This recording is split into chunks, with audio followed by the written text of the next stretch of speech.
앞에서 이렇게 물어봤는데 아직 아니, 이게 저는 그냥 라이브 아니니까. 예. 이동을 했는데 우리 밑에 배우분들 뭐가 해주셨어요. 그래가지고 대통령 돌아가실 때는 더 늦게 왔어요.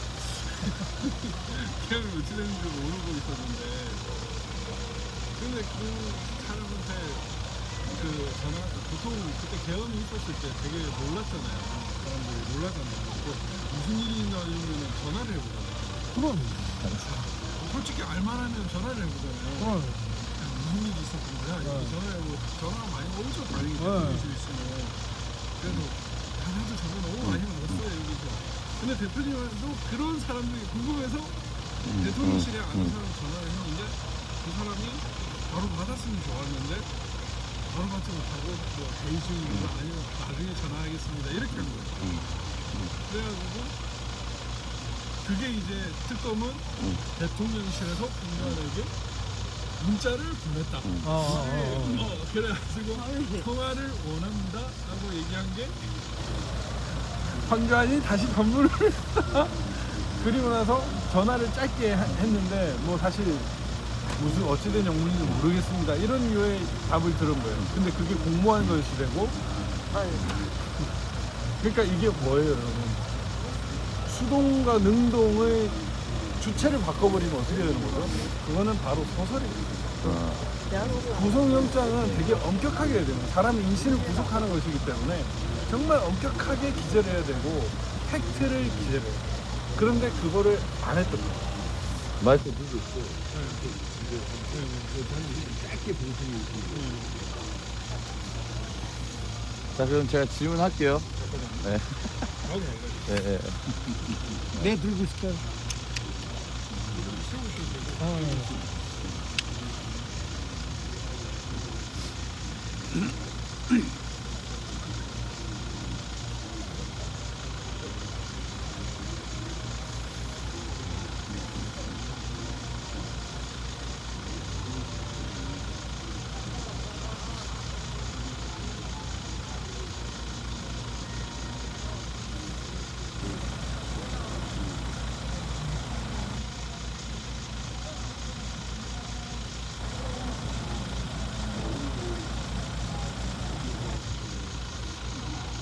지금 볼 수 있죠? 예,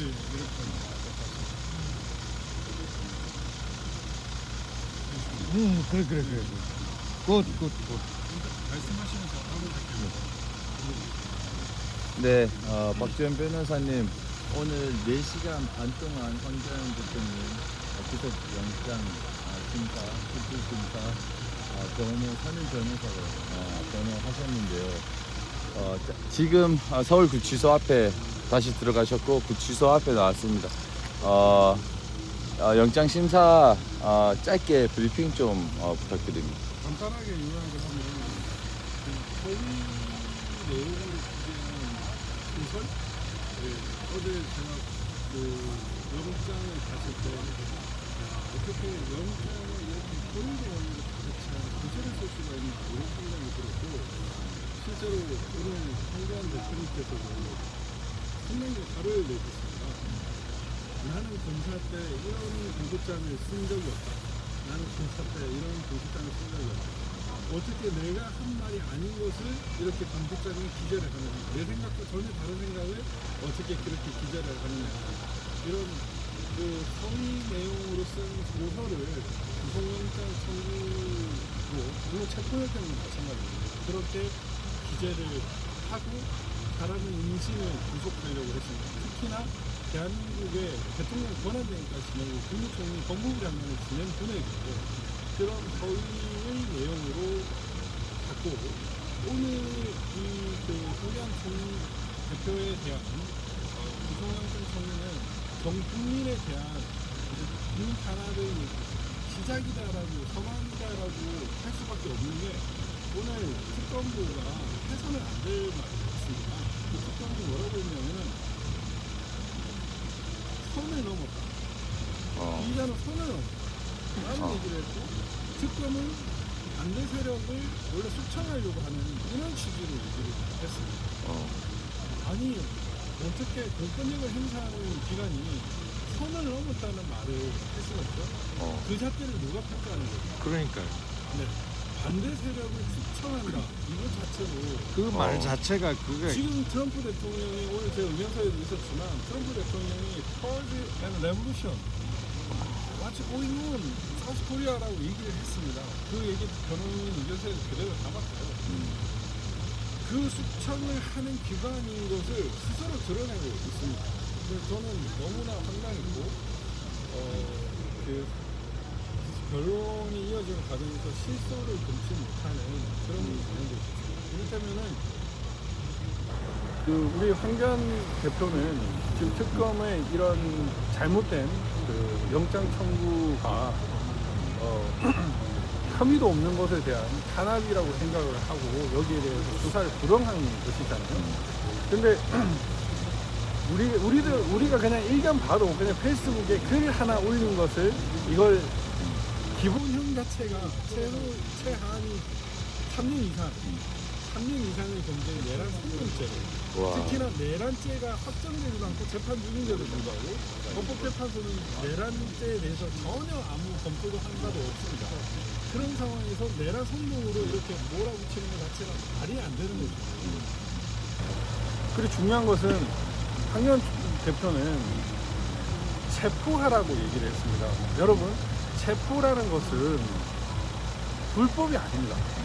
적법한 절차를 거쳐서 체포를 하라. 그 당시에 포고령이 1호가 정치행위 금지였는데 한동훈이가 국회 안으로 들어가지 않았습니까? 한동훈이는 의원도 아닙니다. 맞아요. 국회 의사당 안으로 안으로 들어갈 수도 없고 그거 국회법도 위반될 수 있겠지만 이런 대통령이 행사한 적법한 비상대통령으로 볼 수밖에 없지 않을까요? 그런 상황에서 방송을 보면서 한동훈이 포고령을 위반하네. 그러면 체포하라라고 하면 그것이 폭동을 한 겁니다. 체포와 폭동을 명백히 구분되는 거죠. 특검이 체포하면 그 폭동인가요? 제가 역으로 물었습니다. 자기네들은 법원 영장을 받았기 때문에 문제 없다고. 그러면 국민의 다수 결에 의해서 다수 득표를 받아가지고 헌법상 정당성을 가진 대통령이 헌법상 보장된 비상대권을 행사하는데 그게 위법하다라고 누가 판단합니까? 그 당시에 저거는 잘못됐다고 판단할 사람이 누가 있나요? 물론 잘못됐다고 판단할 수도 있습니다. 이거는 내란 선동 이런 개념이 아니라 정치 의사적 표현이에요. 표현의 자유의 영역이라고. 그 표현의 자유의 영역을 내란 선동이라는 것으로 한다는 것 자체가 그거는 말도 안 되는 그냥 국민 단합을 하겠다라는 것이고 실제로 이제 황교안 대표 다음에 이제 뭐 유튜브 얘기가 나왔습니다. 그러니까 황교안 대표 무너지면 유튜브로 공격하겠다는 거예요. 정말 말도 안 되는 얘기입니다. 아까 허위 사실로 기재된 영장이라고 얘기를 했는데 간단하게 말씀을 드리면 제가 이거 방송할 때 얘기를 했나요? 그 아까 전화한 얘기 안 했죠? 안 했어요. 네. 예. 이게 리바이벌 싫은데. 일타 강사인데 뭐 그래도 저는 뭐 1차 강사를 안 되겠더라고요. 이게. 같은 말을 또 해야 되는데 내가 국세청 교수할 때 네 반인가 5번 연속으로 해봤는데 같은 말을 여러 번 하니까 나는 안 되겠다. 이거 2반씩 묶어달라 이렇게 얘기하는 거습니다. 그래서 어쨌든 이제 영장이 왜 소설이냐를 말씀드리면 이제 대통령실하고 통한 내역이 있어요. 대통령실의 관계자 한 명이랑 통한 내역이 있는데 그 당시 비상계엄이 일어났을 때 이게 무슨 일인지 되게 궁금하지 않습니까? 그러니까 저는 사실 그때 전화할 수 있는 사람이 있었는데 전화를 안 했어요.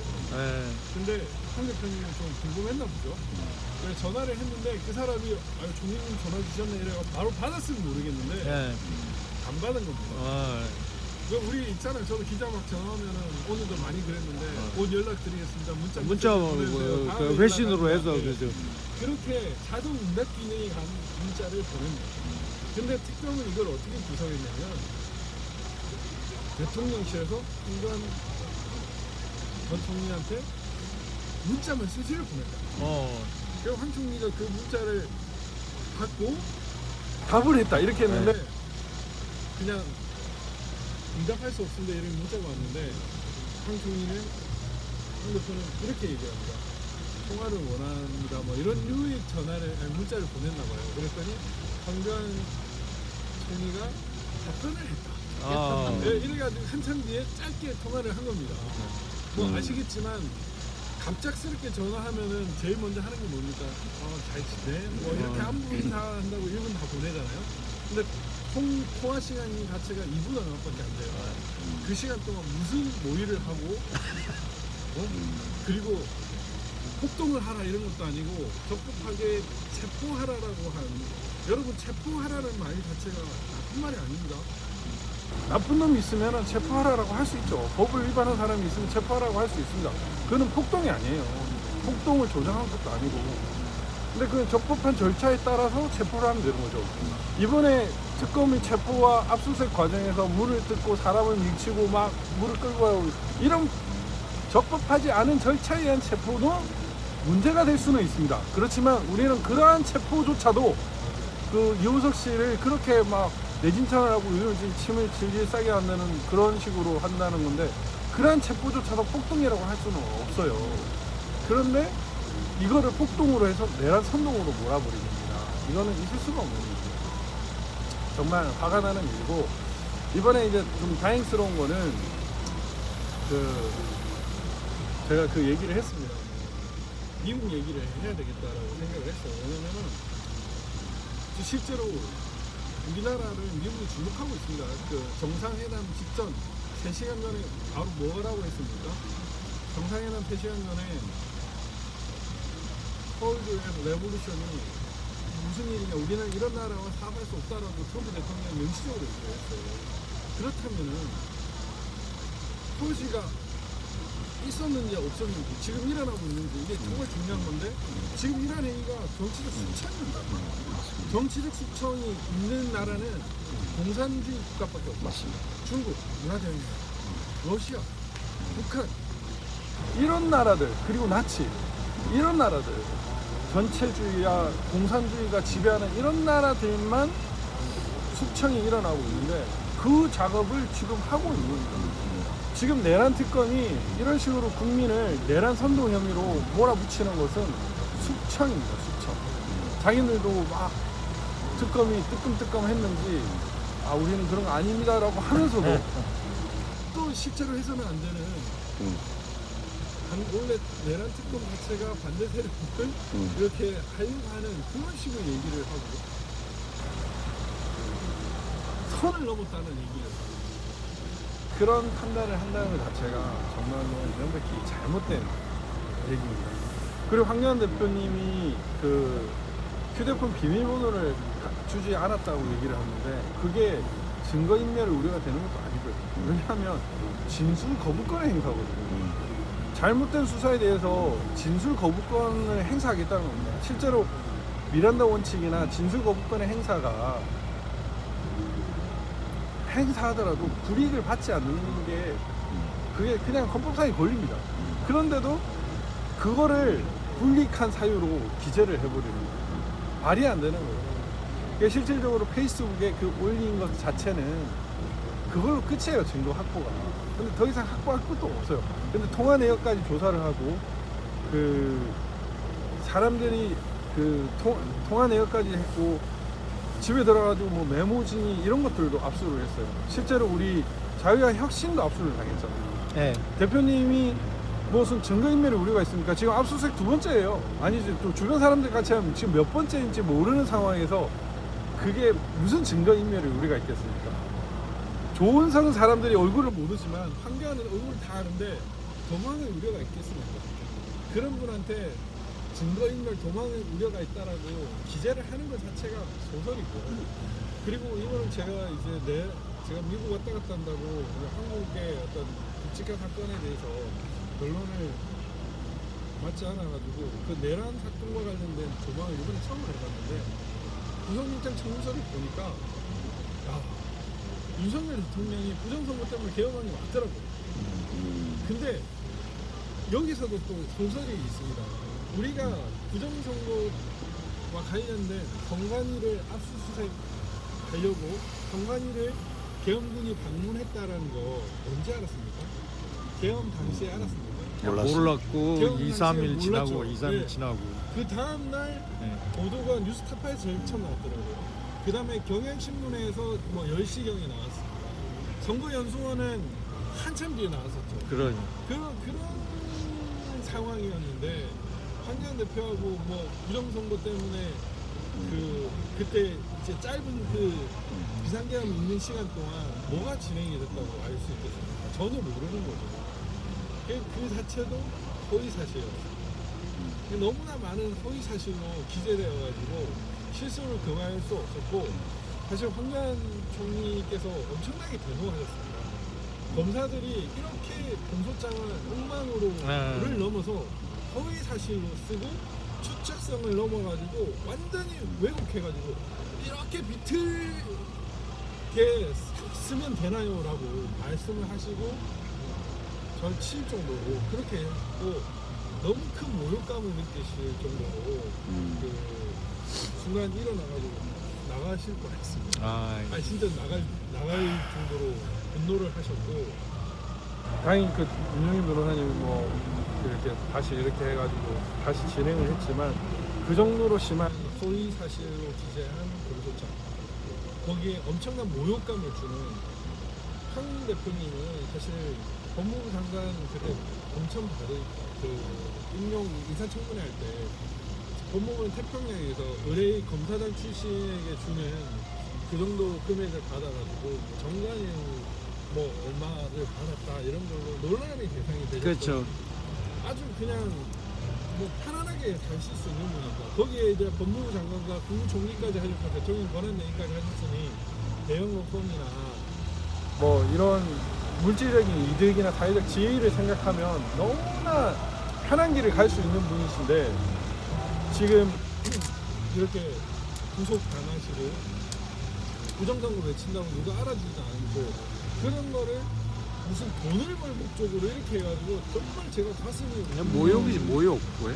와 정말 그때 제가 사실 눈물을 뚝뚝 흘리면서 판사님한테 얘기를 했거든요. 제가 황교안 총리 2021년부터 7월부터 제가 지금까지 계속 보고 있는데 황 대표님은 정말 물질적으로나 사회적 지위로 편하게 사실 수 있는 분이심에도 정말 이 대한민국이 일어나서는 안 되는 이런 일 때문에 자기 모든 것을 버리시고 이렇게 진정성 있게 진실과 정의를 외치시고 있고 미국 가만히 안 하시는 분인데 저는 솔직히 한 대표님 좀 미국 참았으면 좋겠습니다. 예, 그렇지만 대표님은 정말 진정성 있게 그렇게 사셨던 분인데 그런 분한테 뭐 말도 안 되는 그런 얘기를 하면서 한다는 것 자체가 너무나 심한 모욕감을 느꼈고 어떻게 우리나라 특검이 이런 식으로 우리나라 검사가 그 파견 검사니까 그렇게 될 수 있나에 대해서 너무 가슴이 아팠습니다.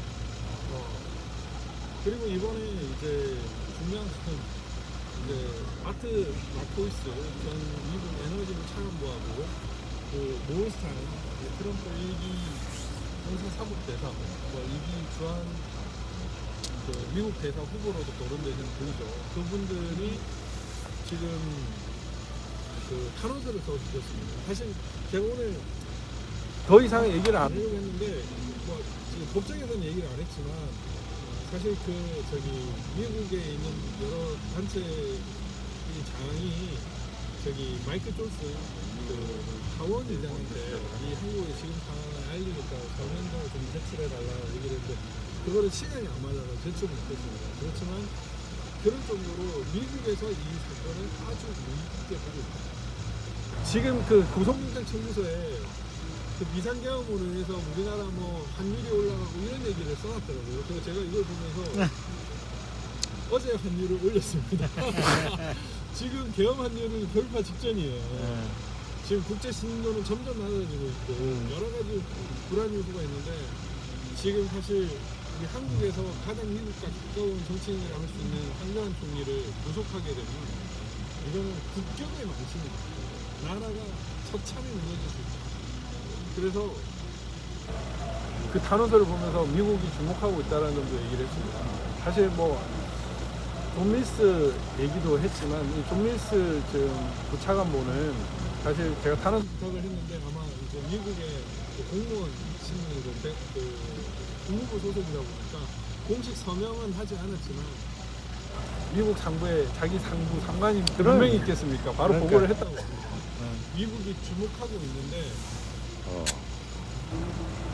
이 사건이 인용이 되면 정말 국가가 무너질 수도 있는 그런 심각한 거예요. 이재명이가 작년 개헌 때 뭐 환율이 올라가지고 우리나라 국민들 재산이 7%씩 불이익을 받았다고 그렇게 얘기를 하더라고요. 근데 지금 환율이 어떻습니까, 여러분? 1,500원 가까이. 그런데 지금 황교안 총리를 이렇게 탄압하고 정치적 숙청이 시작되면 한국의 대외적 진전 더 추락할 것이고 이로 인해 가지고 더 망할 겁니다. 근데 그런 상황인데 구성일단 청구서에 기재된 대로 지금 대한민국 상황이 딱이다. 특검이 이런 행동을 하니까 더더욱 경제적으로도 우리가 너무나 힘든 상황에 직면해 있다. 이런 것들을 언급을 했습니다. 오늘 황교안 대표님이 뭐 마지막에 여러 말씀을 하셨습니다. 상당히 길게 했고 우리 이마교 위원장님 언제 나옵니까? 제가 한 8시 10분 정도 끝났을 거였는데 더 길게 한 20분 넘게 마지막에 했으니까 좀 길어지고. 황교안 총리님이 너무 길게 말씀을 하셨는데 다 너무 진정성 있게 얘기했습니다. 그 후배 검사들에 대한 꾸짖음이 있으셨고 또 가슴이 뭉클했던 거는 나는 구속하는 거 두렵지 않다. 구속되는 거 두렵지 않다. 평생 수갑도 참았다. 사실 처음 추가받는 예, 거지, 처음. 평생 처음으로 수갑. 네. 법무장관들 한번 실습을 해보셨어요. 그 평생 안 참을 것도 수갑도 참았다. 뭐 그 교행령 때문에 그 구치소에서 이렇게 재판으로 가는 과정에서는 어쩔 수 없이 차야 되는 거더라고요. 그렇게 차받고 나는 내가 구속되거나 내가 뭐 이런 힘든 상황이 일어나면 또 두렵지 않다. 다만 나는 내 나라가 무너질까 두렵다. 우리나라가 무너질까 두렵다. 이 말씀을 하셨습니다. 대한민국에 대한 걱정을 또 토로를 하셨는데 너무 가슴이 뭉클했고 변호사님 말씀하신 것도 네. 남겨있죠. 예, 저는 사실 그 이제 항상 그런 생각을 합니다. 이렇게 부정선거를 싸우는 분들이 참 의인들이신데 판사들 중에도 의인이 있어야 된다고 생각합니다. 판사들 중에도 의인이 있어야 된다고 생각하고 제가 얘기를 했습니다. 이제 나라가 이렇게 숙청이 되고 국가 신인도가 낮아지고 지금 환율이 오르고 있고 근데 이 상황에서 황교안 총리가 구속되면 대한민국은 미국이나 이런 다른 나라에 정말로 인권 부진국으로 신인도가 낮은 나라로 인권 보호국가가 아닌 인권 탄압국가로 찍히게 되고 이 국무부에서 이뭐 여행 금지구역이나 뭐 이상한 나라로 찍어버리면 우리가 어떻게 되거든요.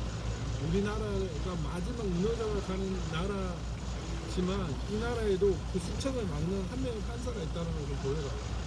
법치 파기가 되는데 그 파괴가 되는 거를 막는 판사가 있다는 거를 보여달라. 그런 멋진 판사가 있다는 걸 한번 보여주십시오 하고 얘기를 좀 고소를 했습니다. 국제적으로 이렇게 그런 눈들이 있고 실제로 그런 움직임들이 있습니다. 그래서 그런 말들을 했습니다. 그래서 뭐 이번 사실 변론에서는 특검은 그냥 뭐 그 PPT 한 장 넘길 때마다 까였어요. 저는 이렇게 처음 앉는 특검은 처음 봤는데 그럼에도 불구하고 이게 인용이 되면 나라가 정말로 비정상적으로 그냥 우리나라가 법치가 다 무너졌다라고 보여줄 수 있습니다. 파워포인트에서 제일 황당했던 게 어떤 거예요? 그거 한번 for example. 네.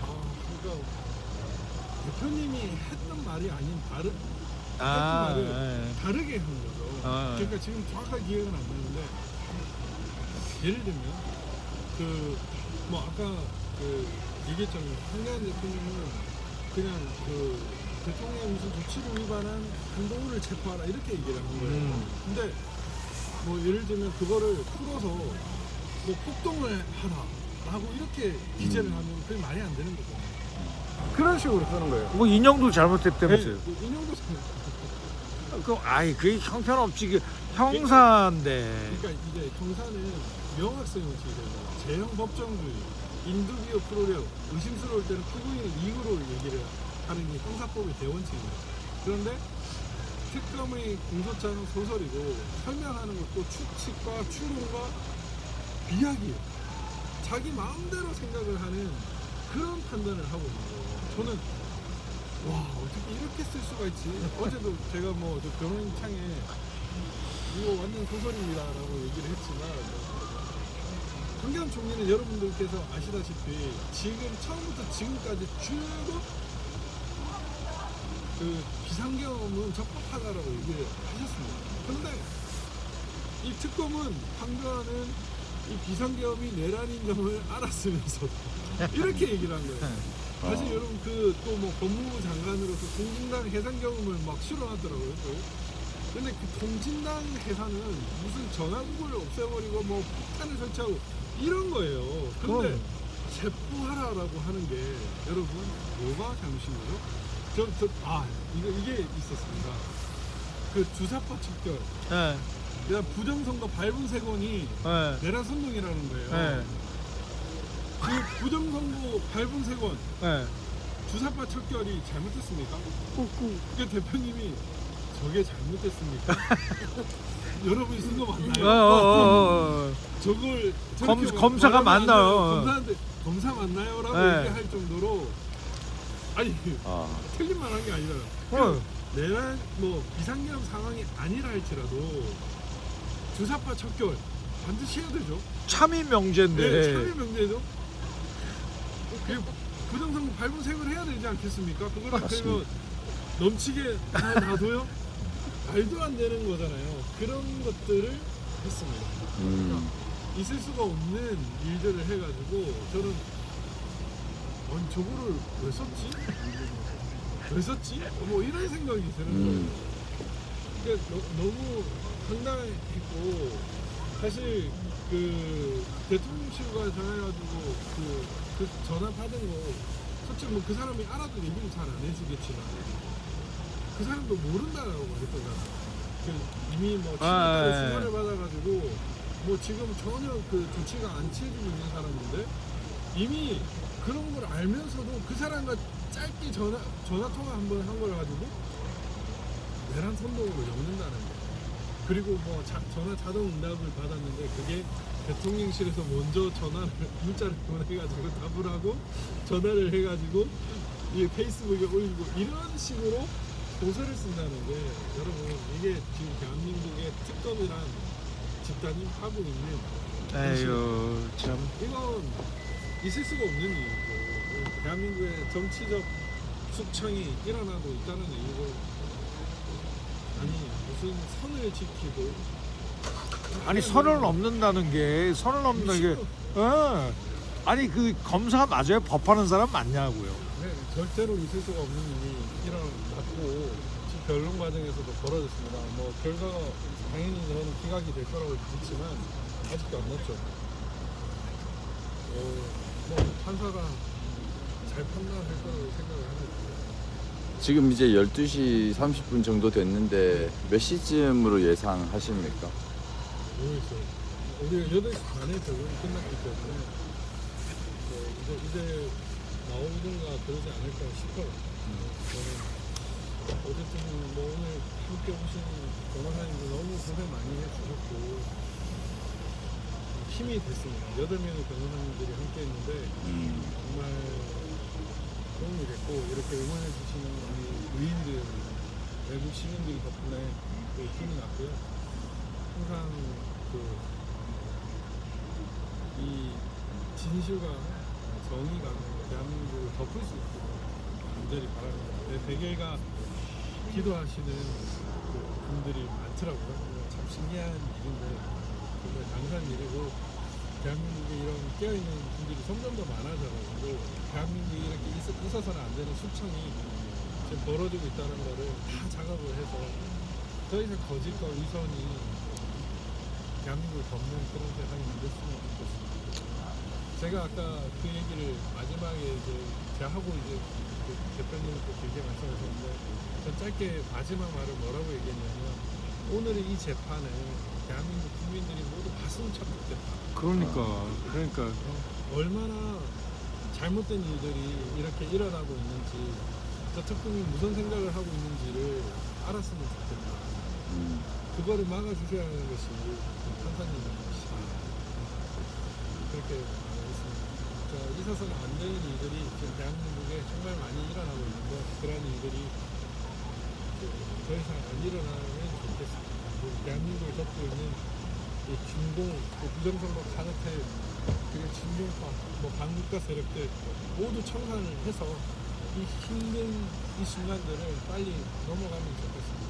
지금 제일 어두울 때 빨리 독립 트기를 저도 간절히 바랍니다.